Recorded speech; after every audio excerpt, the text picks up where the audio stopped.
Hello everyone, my name is Imake and welcome to Gaming Daddy News. Today we're going to talk like adults. So, what do I want to talk about? Well, I'm going to read an article for you guys, but before I go ahead and read an article, I'm going to go ahead and state an ideology that's always been out there.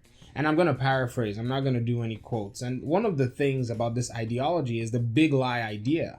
And this big lie idea is pretty much from the premise that if you lie long enough or continue to repeat a lie long enough, people will eventually adopt that lie as the truth.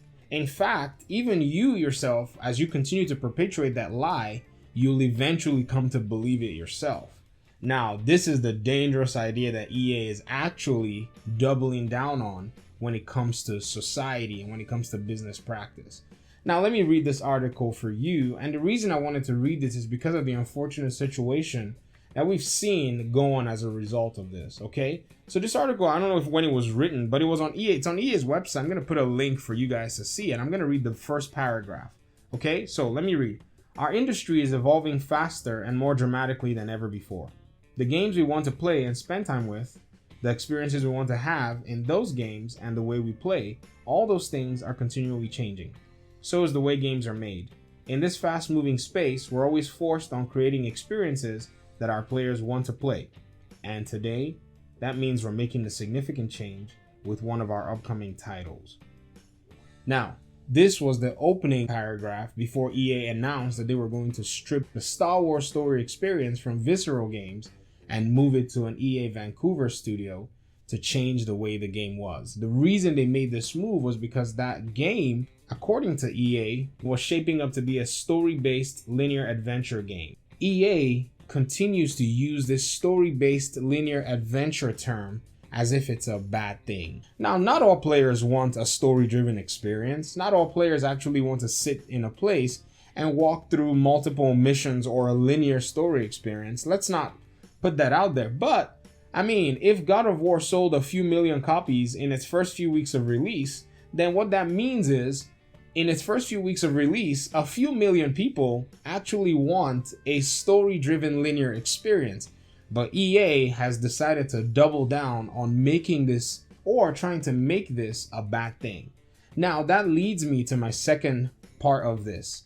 The person developing this EA Star Wars story-driven game from Visceral Games is Henning. She was behind that project. And this lady was actually behind Uncharted 1, 2, and 3. These three games were very, very well-made games. Now, how do I know these games were well-made games? When I first bought my PlayStation 4, it came with the Uncharted package, and my wife, who doesn't care about video games, sat through all three Uncharted games with me. If you can get somebody who cares nothing for video games to sit through hours and hours of playtime, you have on your hands a very good game.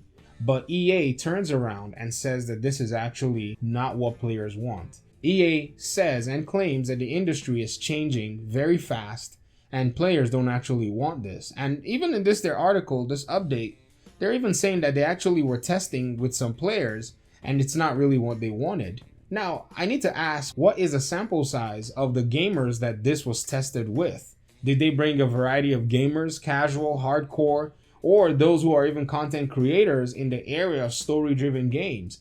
Did they take feedback from a big, huge variety or a large, diverse pool of people with different gaming opinions before they actually came up with that decision?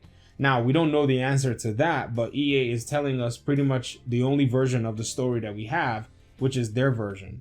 This is very dangerous because right now, a gifted writer such as Henning, or someone who actually is a pioneer, a visionary of good gaming art, is now on the sidelines because EA wants to pursue an open world experience. Do you know what open world experience means these days? It means you're going to be playing over and over and over and over and over again with no sense of meaning or achievement, and eventually we're going to monetize it. We're going to find ways to make you pay for more aspects of the game. Now, to be honest, let me just be upfront with you guys. I have no problems with a company like EA actually trying to make money. To be very real with you, the only problem is they try to justify their means of making money with lies. That's what even makes it much more complicated. There are many ways to monetize games. There are free-to-play models where if you put out a good product, people would actually play and patronize the products that you attach to the game. There are also other models where you bring out an experience and then have an end game afterwards, like an experience that actually is sizable.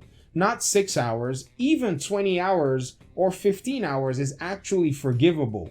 And players will be happy to engage in that 15 hours if it's a quality 15 hours of a good gaming experience, and eventually patronize your end game material that you have in place. But I don't think EA is actually interested in that. Now, I may be wrong, and I hope that EA actually proves this video wrong, because this video would actually be seen by maybe 10 people.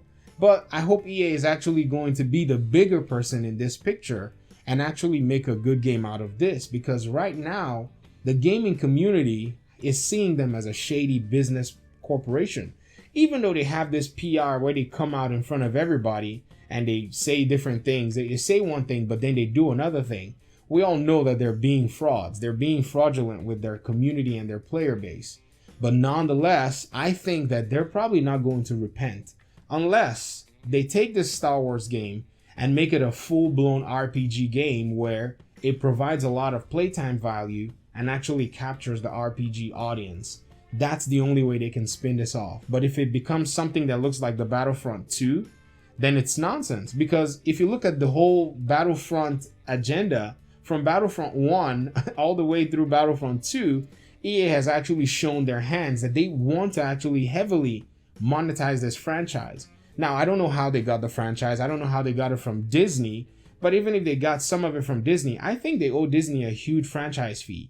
And to be honest, they want to make the money somehow to pay this back. I don't think Disney just said, you know what, we're just going to give EA the franchise. No, I think they probably maybe bid for it and actually presented a business plan on how they're actually going to make this a money-making machine. And they went ahead and they tried it with the first Battlefront 1 with no story, just straight up online shooter. And that didn't really work out for them. Then they quickly released Battlefront 2 and slapped on it a short tutorial pretty much that shows you how to play the game, and then a long big emphasis on pay to win attached to the game, and the community pretty much regurgitated it.